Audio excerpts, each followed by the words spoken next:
It doesn't matter if you use an app, your laptop, or good old pen and paper. Have you put any thought into how you're actually creating your to-do lists? My name's Adam and I hadn't put any thought into them at all. I was just scribbling down things every morning and just trying to work my way through them. I'd put no framework or structure around how I was creating my to-do lists. But recently I took a bit more of an interest into this, and I'm going to share you some of the tips and tricks that I've picked up recently to help you supercharge your to-do lists and get more out of them. In this video, we're going to be going through, I think, 7 or 8 tips and tricks that I've found to make your to-do lists work better for you. And what we're going to do is we're going to use a live example. We're going to use one of my real to-do lists and go through it step by step and make it a better list. So without further ado, let's hop into it. First up is splitting your to-do list into 2 separate sections. These 2 sections are your daily tasks. These are things that you do every single day and shouldn't really form part of your to-do list. And then what is left is the actual things that you need to get done today. If we're going through my example, there's quite a few things on this pretty bloated list that are just not things that should be on my to-do list. They're daily tasks and we're going to move them into a completely separate list, and we're not going to talk about those in this video. This will leave you then with a list of things that are your actual things you need to get done today. They're not bloated out with just random things that you know you're going to be doing anyway, so you can get the satisfaction of ticking them. This is your actual to-do list. The second tip is don't add goals and make sure they're measurable. It kind of links into making smart objectives and making sure things are specific and measurable. And your to-do list should be the same. If you've got something on there like get a 6-pack, wipe that off, that's a goal. Instead, change it to something that you need to do to achieve that goal. I don't know, schedule a workout, put a workout in, something along those lines. Something else that I find myself doing as well is not making my targets measurable. I might have something like read a book on there as I'm trying to form it into a habit. However, I'm not making it measurable or specific. So instead of putting read a book, why don't I say read Tools of Titans and measure how long? Say that I want to read for 30 minutes, complete 2 or 3 chapters. That way you don't fall into the trap of something that I do quite a lot, where either you cheat your goal or spend way too long doing it. By just putting read a book, I could read 1 page and just move on and tick it off. Alternatively, I could find myself spending sort of 3 or 4 hours reading a book thinking, then how on earth am I going to get the rest of my to-do list done? So tip number 2, make things specific and measurable. Step 3 is one that you find quite a lot online, and that is to make your to-do list really short. Try and limit yourself to the amount of things you can put on your to-do list. This offers you a couple benefits of 1, not having an overwhelming list, and 2, just focusing on the important things at hand. It stops you being able to bloat out your to-do list and instead focuses you on a few specific tasks. I personally find myself trying to limit myself under 7. I find myself doing a lot of different things in a day, so it makes sense that I have a few more on there. But you see some people online that will try and limit it to say 3 things, so that they focus on getting them 3 things done, and then everything else, it doesn't really matter so much. But I guess just think about how many things you're putting on there, and if you can, try and self-impose a limit.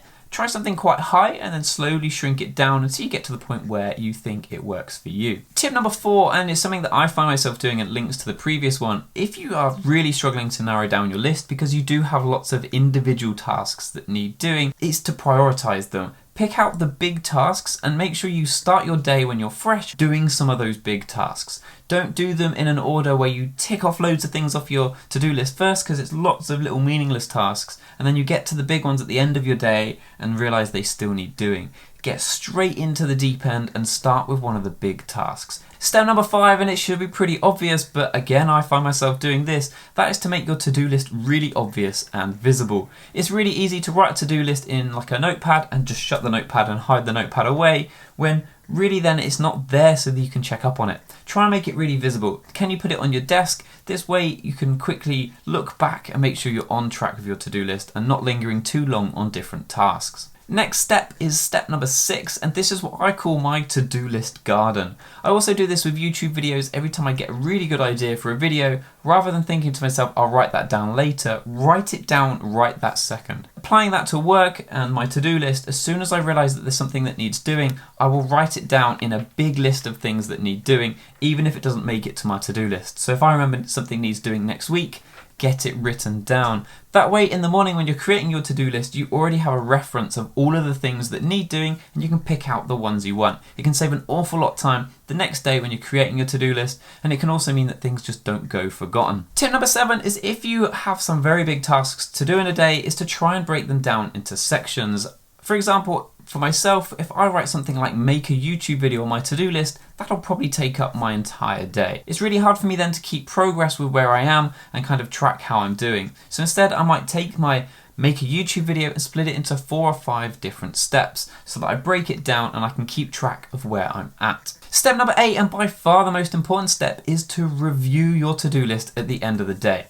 Now, I never did this, and if you're anything like me, you'd quite often get to the end of the day, look at your to-do list, see tasks still on there, not done, and get a bit disheartened by it. When the reality is, it might be that you've had a very productive day, just your to-do list in the morning was just not fit for purpose. You put too much on there and it was unachievable before you even begun. So I urge you, when you finished your day, if you're looking at your to-do list, to think about your to-do list and work out what went well with it and what didn't. Were there really big tasks on there you should have broken down into smaller chunks to help you keep track of where you were at? Was there just things on there that you just know you were never going to fit into a day? And was there stuff on there that you were just ticking just for the sake of ticking? If they are, take them off. What you need to try and do is make sure that your to-do list, as you get to the end of the day, if you've had a productive day, gets ticked off. The ideal to-do list is just as you're finishing your kind of period of work that you're ticking off the last thing. If there's lots on there, you've put too much on there or haven't remained focused. If you ticked it off really early in the day, you should probably add some more things on there and realise that you're actually got an awful lot of fat in your day that you can fill in with other tasks. If you've enjoyed this video, there is plenty more things about productivity, lifestyle and tech coming to this channel. It's a really new channel and it's something that I'm trying out. It's something a bit new. If you've enjoyed this video, I would love it if you would like and subscribe and follow along. If you've got any questions or comments, hit me up down below and I'll try and get back to you. Thank you for watching and I'll see you in the next one. Cheers.